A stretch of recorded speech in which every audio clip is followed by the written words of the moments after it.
I'm Will. I'm an undergraduate freshman here at Rutgers, and I really like robotic simulation. And my favorite simulator is MuJoCo, which we're going to talk about today. So, things about me. So, I'm an undergraduate freshman in the Engineering Honors Academy, and I work on legged robotics and some simulations. So, I started my robotics career back in 2023 in senior year of high school, where I was at an NJIT robotics lab. Then I graduated high school. I went to go work on drones here at Rutgers, and then I went to go work on like two-legged robots here at Rutgers as well this year. And my personal project site, if you want to check it out, is willcforte.com. So some of my research interests, I like bipeds, I like quadrupeds, they're very fun. Ben Katz's MIT mini cheetah is actually the device that inspired me to start doing robotics. And I also got interested in other things like drones, dynamical systems, and my favorite is biomimetic design. So nature has plenty of very cool engineering things that it's developed over the billions of years of evolution, and we can take those and we can put them into our robots to get some cool effects. So now let's get to how this relates to me. So I was inspired by that quadruped. I wanted to make my own, but I didn't really have very good resources. I didn't have any fancy motors. What I did have were these stupid little FTC robotics positional servos. So I put 12 of them on my robot in the summer of 2023, and I made this monstrosity. So I tied it to this MuJoCo simulation here you can see on my laptop, where it was feeding the joint angles. There was an Arduino in here. It was feeding the joint angles down into my computer, and then the simulator could see exactly what was happening with my robot and make informed decisions on how to control it. So if you want to see more about this project, you can go see the QR code up here. But basically, the MuJoCo simulator allows you to have a digital representation of whatever robot you want to work on. The robot doesn't need to exist in the real world. You just have a simulator. You know what's going to happen to the robot with the physics, and you can actually use the physics engine to predict what's going to happen with the robot, whether it's going to fall over, whether it's going to stay straight, or whatever. And you can use that to make some pretty cool control algorithms. So let's go over the reasons before we get into why MuJoCo. I want to first go into why are we simulating at all. The big thing is you don't have to buy a robot. I'm a broke college student. I don't want to drop $6,000 on a robot that will take me months to build. And, free code is so free and easy to use, and it's so cheap. So you need to simulate before you actually buy the thing, and then you're ready to do anything with the robot before you even get your hands on it. Also, breaking things with no consequences. I love breaking things. It's great to push things to their limits, but we don't want to have to deal with the consequences of breaking those things, and it's expensive again. I don't have any money. It's also easier than a real experiment. In our legged robotics lab with Jingyang Yi, someone is operating our bipedal robot. Someone has their hand on the emergency stop button as they type in whatever to their computer, and I have to be the one holding a rope so that if the robot falls, I can tug at the rope so it doesn't crash to the ground and destroy our thousands of dollars worth of components. That's annoying. That's so annoying. So, especially if you're doing reinforcement learning, imagine if you had to run 1,000 tests of your robot in person. It would take ages. So simulation takes care of that. And the other thing, accurate sensors. When you do sensors in the real world, you have noise, you have things you don't expect. The sensors might fail. In a simulation, you can be rest assured that the sensors are going to work properly. The only thing you have to worry about is your control algorithm. So it makes it easier to focus on that thing. And then in the real world, you can worry about those technicalities. The most important one is it's very fun. So the whole reason I got into engineering is because it's just so nice to see whatever you create or CAD or build come to life, and simulation makes this a reality. You type in a bit of code, you do a little bit of CAD, and you get to see your creation moving on your screen. It's awesome. So now that we've gotten that out of the way, I want to shift our focus to why are we using MuJoCo specifically, and what is it? It's a robotics simulator developed at the University of Washington by Professor Imo Todorov, and it's now maintained by Google DeepMind, which is their AI research division. And its name is an acronym meaning multi-joint dynamics with contact. It uses some joints that compute the contact between the joints to make sure your robot structure behaves physically normal. And I found that of the current simulation options, MuJoCo is by far the easiest to use and the least computationally intensive. You can run this on like pretty much any laptop. It's just really basic and really nice. So today's objective, we are going to create a two-joint manipulator that can follow a certain trajectory. And we're going to do this with two methods. We're going to do this with positional servos, like my old quadruped, where it can go to a certain angular position. And we're also going to do it with motors, where you can command the acceleration. If you have any questions along the process, you can ask them while we're going about. So here's an example of just, what the MuJoCo UI looks like. In the middle, you have the image of whatever you're doing. And on the right, you have tabs, joint and control. You can see what the angles are doing. And in the control tab, you can actually slide around the control signals. There's a slider, so you can tell the robot what you want it to do by using certain sliders. So we'll get to that. And then on the left, you have visualization options. You can see what the sensor data is reading. You can change the physics, remove gravity, all sorts of different things, or visualize where the joints are. So this is helpful for debugging if something's not working right. You can use the left pane to sort of figure out what's going on. So first, let's get into downloading MuJoCo. So MuJoCo can be installed from MuJoCo.org. I'm going to switch my screen share to my Linux installation real quick, so we can get to doing that. So let me open up Chrome right here, MuJoCo.org, and let's go to download. We're going to be using version 3.2.7, and most people's computers are x86 64. If you're using Windows or Mac, you can follow along with this tutorial. I'm not using it, so I don't really know what can go wrong or what the technicalities are, but I'm going to be using Linux, and so I'm going to copy this link address, and I'm using a Windows subsystem for Linux. So I can, I'm just going to go to where I want to, let's make a directory, let's call it workshop. And I'm going to go into that directory, and I'm going to install MuJoCo using the command wget. So wget just downloads a file from a URL. So I copied the URL on the website, and I'm downloading it now. If you don't have wget, it's pretty simple to install. You do sudo apt-get install wget, and type in your password, and it will install it for you.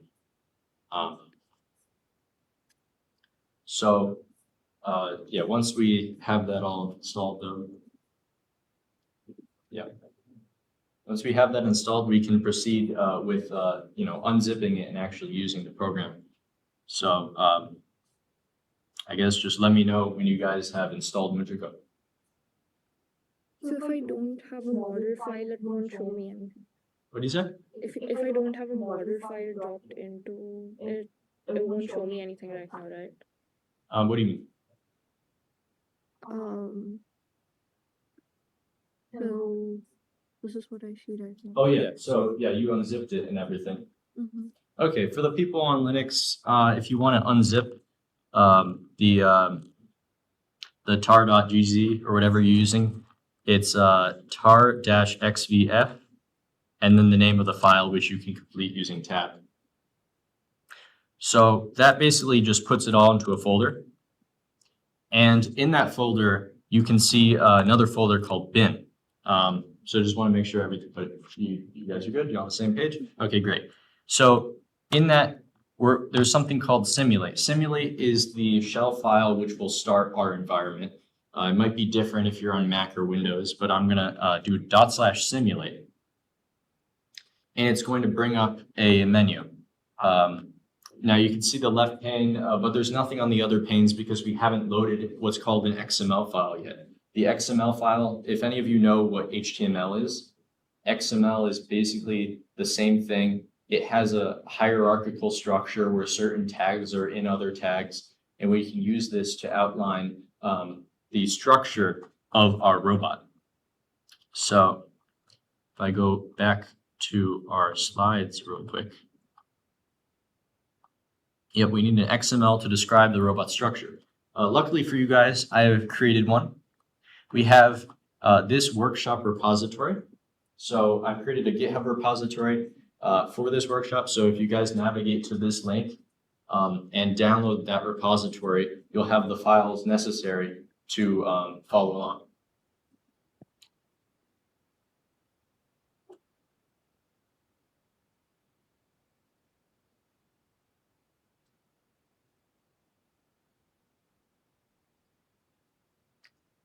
So if you're on Linux like me, you can simply go to the directory where you want whatever, and you can do git clone and then the URL of the repository, or you can go to the Git website and just click the download link, and that will work too. Yeah, have we done? Mm-hmm. Okay, good. So if I go too fast or anything like that, there is also a copy of the slides on the repository. So just make sure you don't forget the URL, I guess.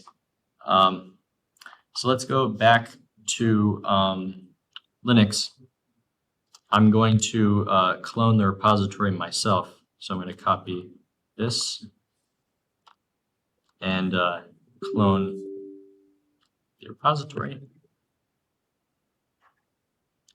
Okay, so within this folder, we have in the exercises folder, we have something called 2r_robotic_arm.xml. This is our XML file, which we're going to use to describe our robot structure. And it's important that we go over this so you guys basically can use this this same system to describe basically any robot you want. So I've opened it in VS Code right here so we can see. So you'll notice, first of all, we have every MuJoCo XML file starts with the MuJoCo tags. It's got some other options there, but we don't really need to worry about that right now. And it starts with something called world body.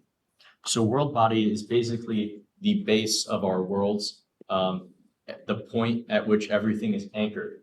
So we'll need to start with that before we can develop our robot. So before this, I want to get into a little bit of background vocabulary that we can use to describe a robot. So a degree of freedom is a very helpful term to know. It's basically, so let's say I have an object. This is a part of my robot, let's say, and I don't want it to, by default, MuJoCo will not allow it to move at all. This means it can't move in this direction, that direction, or rotate in any of the three directions. So it has 0 degrees of freedom.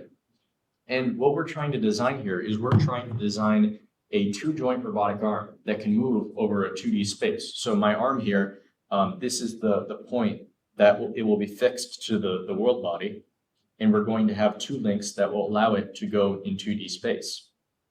So this arm needs 1 degree of freedom because we have 1 joint along this vertical axis along which it needs to move. And then because it's a 2-joint robot, we have another one also with a vertical axis, and this one also needs to move. So together, we call this a 2 degree of freedom robot. Now, the quadruped I made a few years ago was 12 degrees of freedom. Some humanoids are like 67 degrees of freedom, but we're going to keep it simple to this time. All right. So let's start with our XML file that we have, and let's take a look at it. So an XML file can contain every tag can contain one of 3 things. You have so let me just uncomment this. We have the body. So this refers to the point that will anchor the central joint of our robotic arm to the world body. But a body is invisible. It holds 2 other things. It holds geometries and it holds joints. Geometries are what you can see. So bodies are invisible without the geometries. And they also contain joints to give your body a degree of freedom. On this part of the robot, the central joint, well, it's not really a joint, the central anchored to the floor. We don't need a joint for that. That's going to stay still. This one, however, will need a joint because it needs to go like this. And this one will also need a joint because it needs to go like this. And each of them will have geometries. So we're going to start, this is our base element. You can see each of them have names. It's at the origin of the world. It has a geometry. This geometry looks like a sphere, but the geometry doesn't really matter in this case. It's just for visualization. And then we have a link that has a body. Critically, this body has not only a geometry, but a joint. It's axis 0, 0, 1. Because it's X, Y, Z, Z is vertical, so that's the axis along which this rotates. So it will be going like this. And then the second link is a child's body underneath the first body, which has its own vertical joint. So together, this will give us our 2 degree of freedom robot. So if we go to Linux right here, I have 2 windows because one of them will run MuJoCo, and the other one will run some file explorer so that we can bring in our XML file.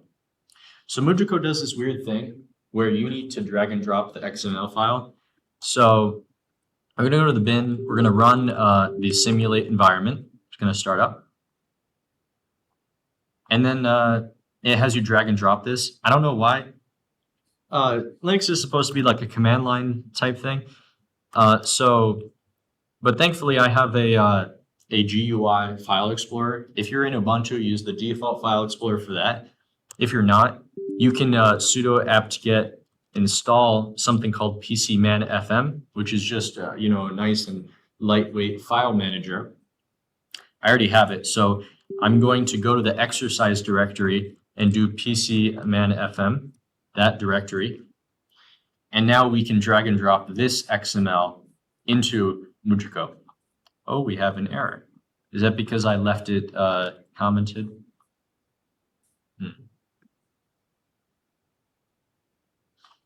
Let's see.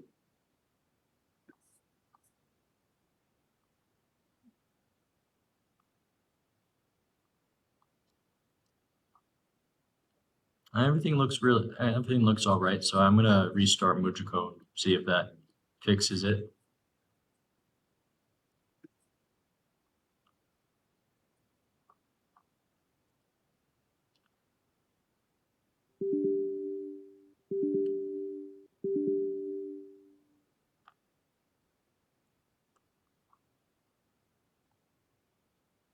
So we're going to drag in the robotic arm. Hopefully it works this time. Yay, it does. Okay, great.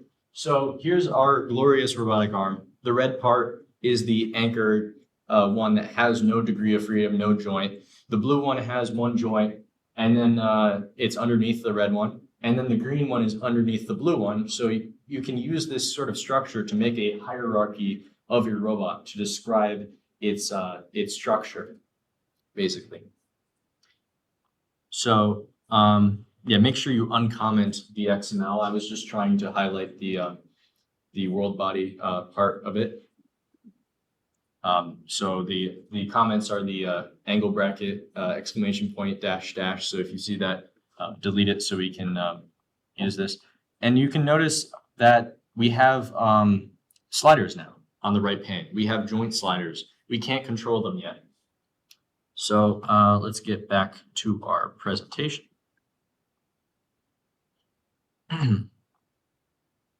So we want to control and actuate our joints. And for this, I want to give a little introduction to what we mean by control our joints, or a very simple version of this, which is PID control. Some of you might have heard of PID control, but I mean, I think a good quick overview is not bad. So PID stands for 3 different terms. Oh, this is the old version of the slideshow. I have to refresh it.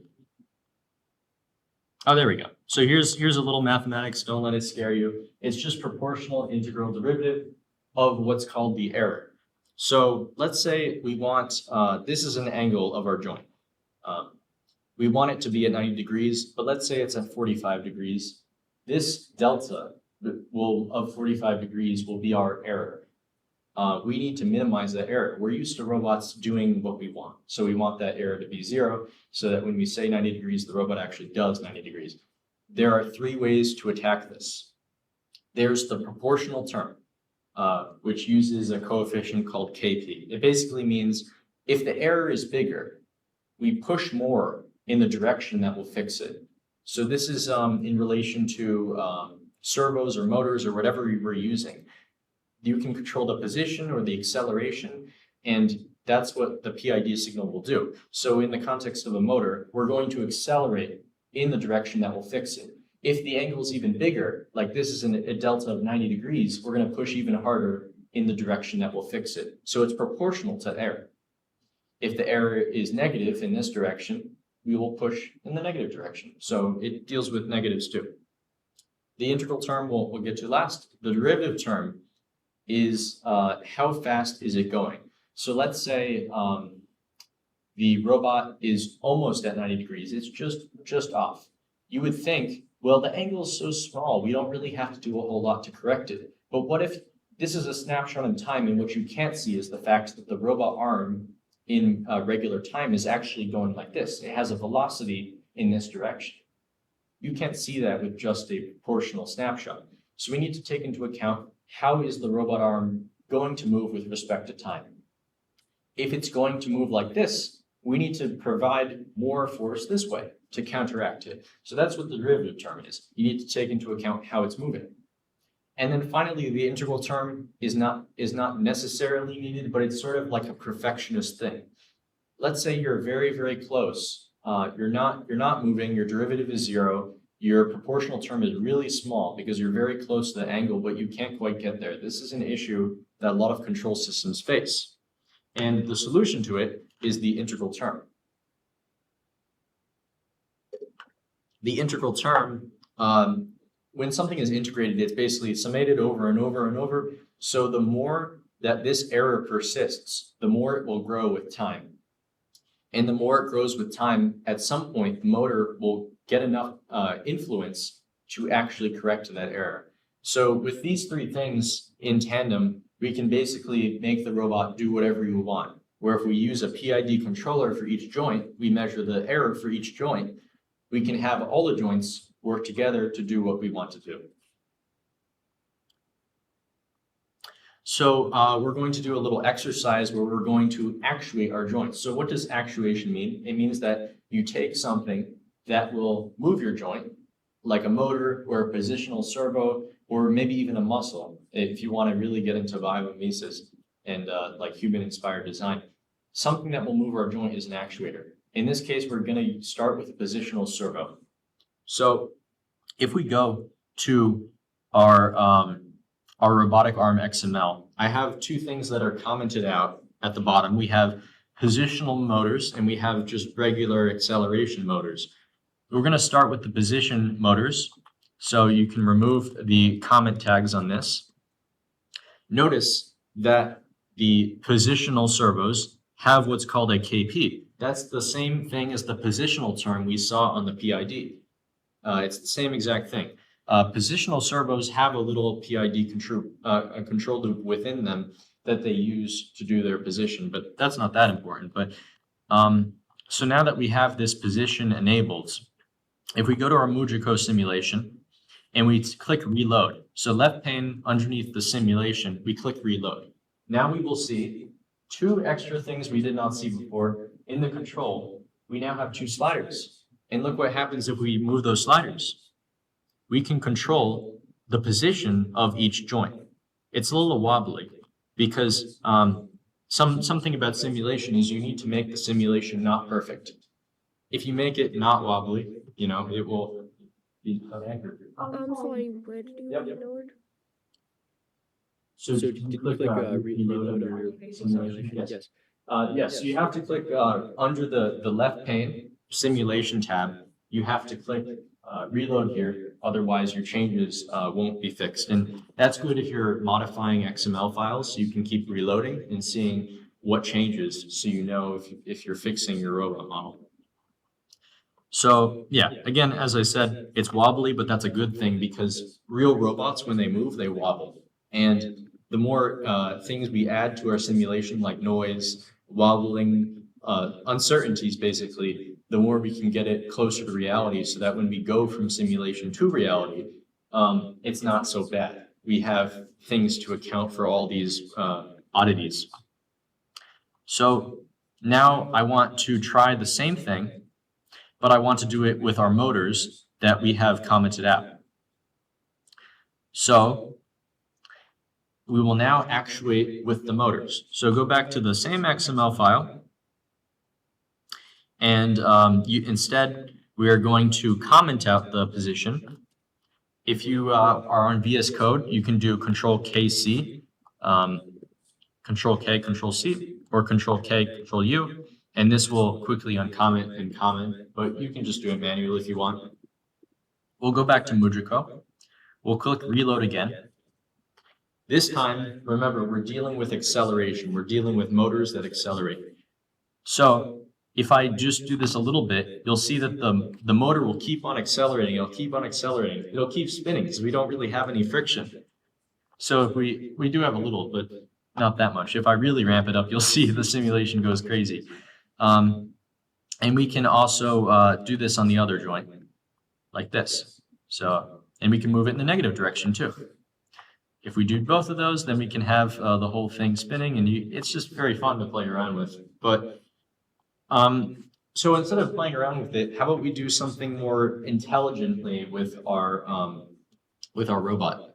So you can command a certain position, but what's more useful is to command a series of positions.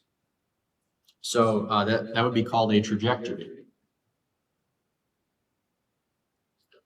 And the other thing I have in our repository is some Python code that will allow us to create a trajectory for our robot.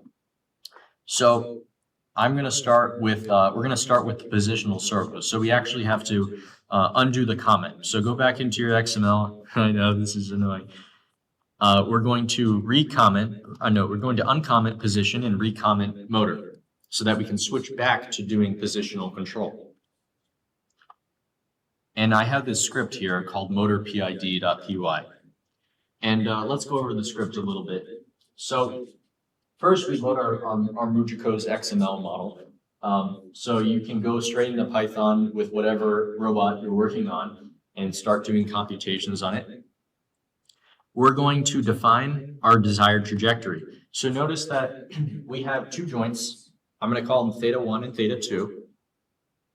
We desire, we can make a set of points, a set of trajectories for theta 1 and theta 2 that will do something.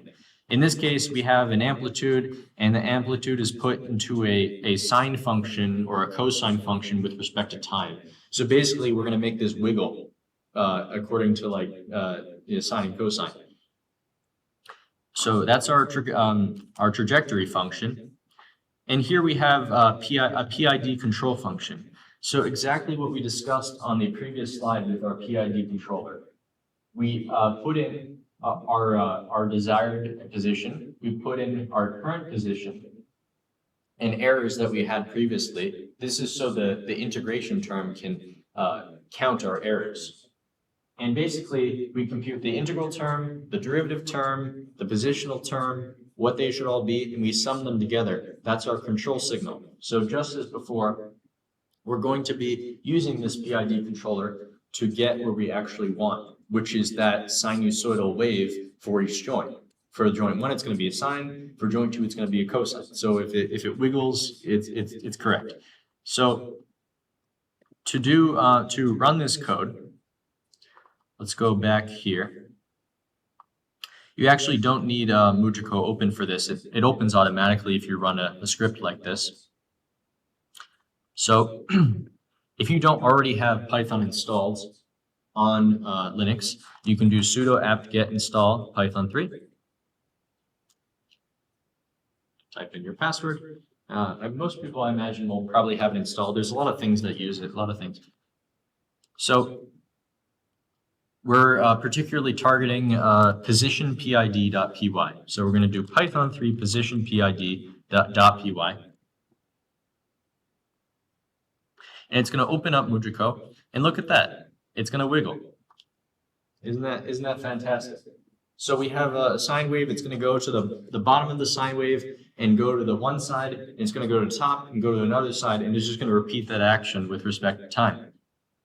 You can see that we were moving the control sliders before, but now that we have Python do it for us, the control sliders are moving by themselves. And so you can do this with like anything. You can generate any trajectory you want, and you can test it out in simulation, and you can see how the robot's going to wiggle. If we reset this, you can see it like wiggles a little bit. There's a lot of weirdness to the simulation. It's not going to be perfect. The trajectory isn't going to be perfect. You can see that the joints and the control numbers here look very different. They should be equal, but they're not, because we haven't really tuned this simulation to work. So now, before even putting this on a robot, we know our code is not gonna be perfect, and that's very valuable insight you can get from simulation. How do we change this? I haven't really gone through the time to tune it, but we can try a little bit. So remember, we have a PID controller within this Python script. P, I, and D are controlled by these numbers. So we can change these numbers to determine how it wiggles, or how, let's see if we can get it to wiggle more accurately, I guess. So I'm going to let's try a higher, what if it's not being responsive enough to the proportional term? Let's try 50. So this will have to restart the whole thing. We can't just press reload. So I'm going to try 50. Let's see what happens. It's a little faster. It's more crisp. I think it is more crisp. What about if we do something really small? Like what if we do 3 as our KP?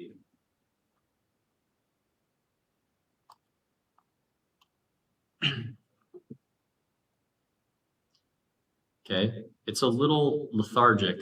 You can probably see the effect a little bit more if I tone it down to something like, let's say 1.1. But you can, I encourage you to go here and just keep running the script, but with different values, so you can see what happens. You can see here, it's just a lot slower. It is a little smoother, maybe.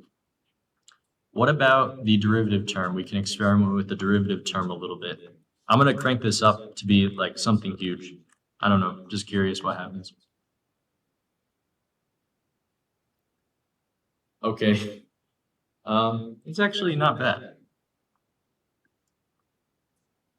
Okay, that didn't, I thought it would completely blow up the simulation. Maybe that happens with KP, so let's try KP. But it's just very good to just mess around with these scripts. Oh, I was editing motor PID. I was editing the wrong script. Everything is in my head. That's okay. So let's go to the right script. Let's go to the right script with this position PID. And let's crank up KP. Oh, there we go. That's more like it. You see, it was freaking out a little bit. If I reset it, you can see it has this weird motion. That's not normal. So our KP is too high, obviously. And let's just try the derivative one more time.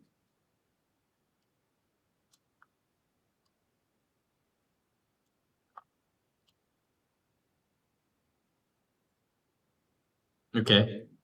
It's overcompensating for the derivative, so you can see it might move a little slower than it was before. But it's just yeah, to get like an intuitive understanding of PID, you can mess around with these scripts. Let's do the same thing. Let's see what happens if we do this on our motors. So this is going to use motor PID.py. Remember, we have to go into our XML, and we have to comment position, and we have to uncomment motor. And let's do run Python for motor PID.py. Now remember, this is acceleration. So we're no longer controlling the position. We're no longer, we want this position, we're going to this position. It's acceleration. So it's going to be a little harder to control because, you know, it's harder for us to comprehend acceleration, I guess. We have this good little wiggle. It's not too much. Let's see if I can accentuate the wiggle. So let's go to motor PID. I can make this a greater frequency. Let's try that. I want to see what that works like. So let's change the, I'm going to change this coefficient here to make our wiggle a little faster so maybe we can see the effects better. Oh, no, I made it slower. Oops. Yeah, let's try that. 5. Yeah, that's more like it. That's the wiggle I'm talking about. So what happens if we change the KP for here? I'm just going to go, let's do something really, really low, like 0.4. So in this case, it won't be very responsive to changes in position. Yeah, and it's wiggling, but it's not wiggling as much because before it can respond, it's not responding as aggressively. So before it can respond, the sine curve has gone down and it's just back to where it started. If we put this up a little bit, we can see what something more responsive looks like. Yeah. So now it's accelerating a lot more because, so greater proportional term, greater sum that we have to add in the PID little expression, and greater acceleration, because that sum from the PID controller is the acceleration we're telling the motor to do. And again, the control sliders are kind of going crazy. So let's get back to the presentation.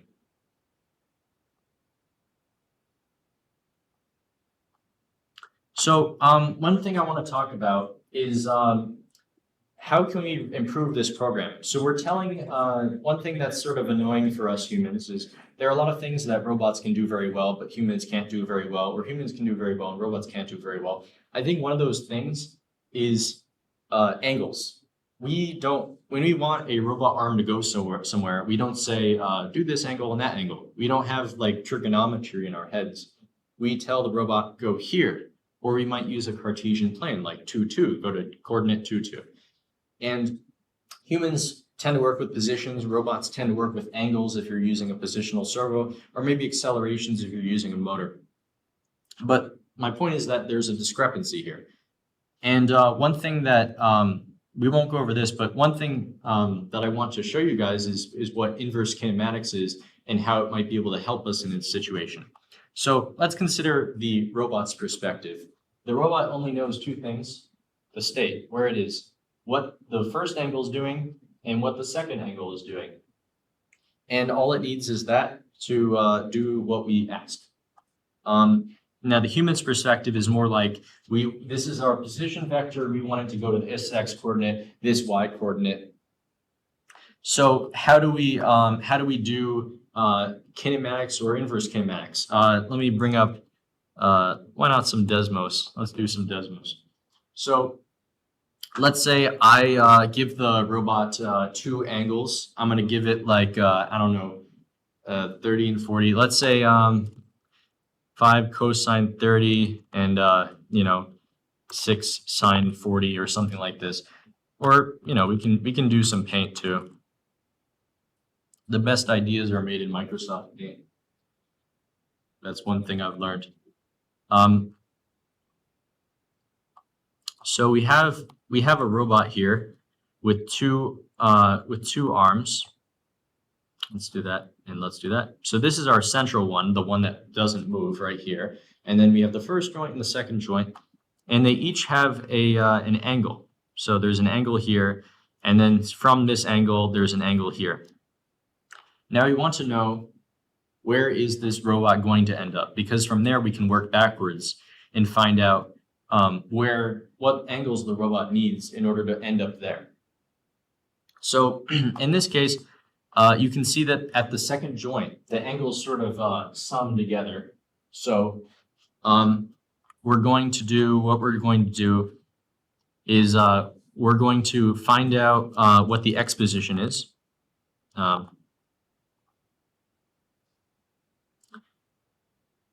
So the x position is the first one. Let's say they're both length 5. It's going to be 5 cosine 30. Our first angle is 30. And then we're going to do 5 cosine 30 plus 40 is the second angle, because remember we have the second one has the angle of the first already applied to it. So we have to sum them together. Now we get this. We can do the same thing for the height. Now we get coordinates. We get Cartesian coordinates. Now we can actually use these. And how do we get from these Cartesian coordinates to the angles instead of in reverse? Because this would be way easier for us humans to comprehend. Luckily, there's things called inverse kinematics, where basically we can take something, I won't get into the mathematics too deeply in this one, but we can basically take those Cartesian coordinates and convert them to joint angles. So if I do another presentation here, I will show you guys how to use something called the Jacobian matrix, where we can take these positions and learn how they change with the angles, and so we can convert to. But yeah, that's basically all I have for today. And our robot's still absolutely freaking out right now. So I guess my conclusion is, if you guys want to play around with this code, I really suggest you do so. You can learn how these PID controllers work. You can change the trajectories, like get your favorite mathematical function, throw it in the trajectory generator, see how the robot moves, and you can even add like another joint. You can make like a 3D robot if you want, add a third joint that goes up and down or something like that, and you can make a 3D trajectory. You can do pretty much anything you want, and this is all thanks to MuJoCo, and it's nice and intuitive and simple interface. And also Python use, that helps. I guess, do we have any questions about MuJoCo?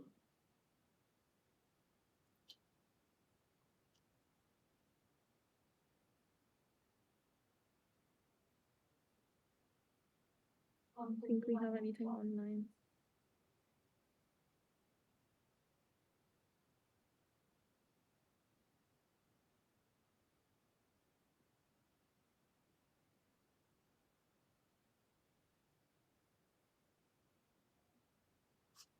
That would be using in your lab. Oh yeah, that is what we're using in our. I mean, that's what I was using in one of my previous labs. In our current lab, they use a lot of MATLAB, but the mathematics are the same. It's just MuJoCo is a good way to get into how to set up an environment to do that. But for more complex things, people use MATLAB, people use Gazebo because it can work with ROS. You heard of ROS? Yeah, this can't work with ROS, but it's very good to determine the physics. Oh, I forgot one thing. For those of you that are still here, I have a bonus presentation. We have bonus code. So let's go back into the motor PID. I believe I forgot this. It's all right. The trajectory. What do you say? The trajectory. Oh yes, So but it's more about logging. So I just like visualizing the data. So here in the motor PID, we have code that will actually log how it will oscillate. So you can see here the first comment that you have to uncomment, and then there's a second one here. This is this is adding at every time step. We are going to add the data to our list of stuff so that we can plot it. So uncomment that, and then uncomment this. I forgot to uncomment this before, but we're going to change. We're going to uncomment this, and we're going to change this part of the code to true in order to enable our logging. So basically what this does is once the trajectory is at a certain length, which means 500, that means we've done 500 time steps. That means a time step is usually 0.01 seconds. It's how fast the simulator computes the things. 500 time steps, and we're going to plot a little graph showing you how it's wiggling. So let's do another call to this. So it'll wiggle. And then after 500, it will show us a little graph. So we can see here that it is quite volatile. You don't need to look at it wiggling to determine how it's behaving, if it's behaving correctly, if it needs some tuning. You can actually just look at the graph and you can see, well, what is it doing? I only wanted it to go here and it's going all the way here. I got to make it less aggressive. Or maybe you can zoom into the graph and you can say, the robot's right here, but I want it to be just a little bit closer. Maybe the integral term will help me push it closer to 0 over time. And so this is the type of analysis you can do to improve these PID controllers. And the same feature exists on the position PID Python script if you want to check that out. And yeah, that's it. So is there a way of like doing all of this through the graphic interface, or do I also always have to change it in the script? Yeah, you have to change it in the script because MuJoCo is not, this interface is only for determining what integer to use. It doesn't define a trajectory. We need to do that through script. But thankfully it's Python, so it's not too bad. Do you have any questions? And so you showed us like when you plugged in your robot into your computer. I can go back to that slide. So you had a different XML file like defining the model of that robot, or was it something on the robot that had the model already? So the XML model is run locally on my computer. Okay. But then we have this robot, with all it does is send, there's a vector 12 elements long, which says theta 1, theta 2, all the way to theta 12. And it sends from this Arduino to my laptop. So how is that interface? How is that interface like? Oh, okay. So what we just did here uses Python. I did the same thing, but with C++.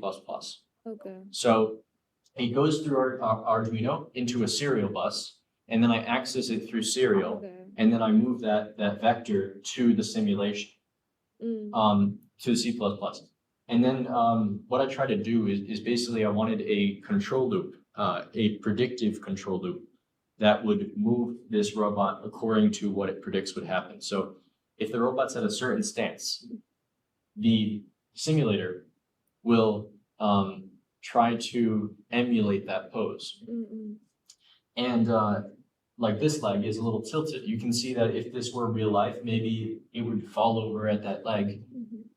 So the simulator measured how much deflection there was in the angle. This is meant to be 90 degrees, but it's not going to be because of all that torque forced upon it.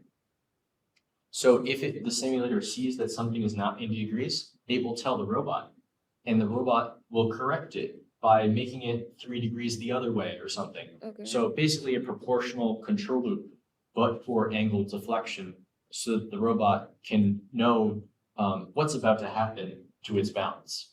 Now, because this is running through MuJoCo, and MuJoCo is not really meant for real-time hardware in the loop simulation, it's not slow enough to do real-time control.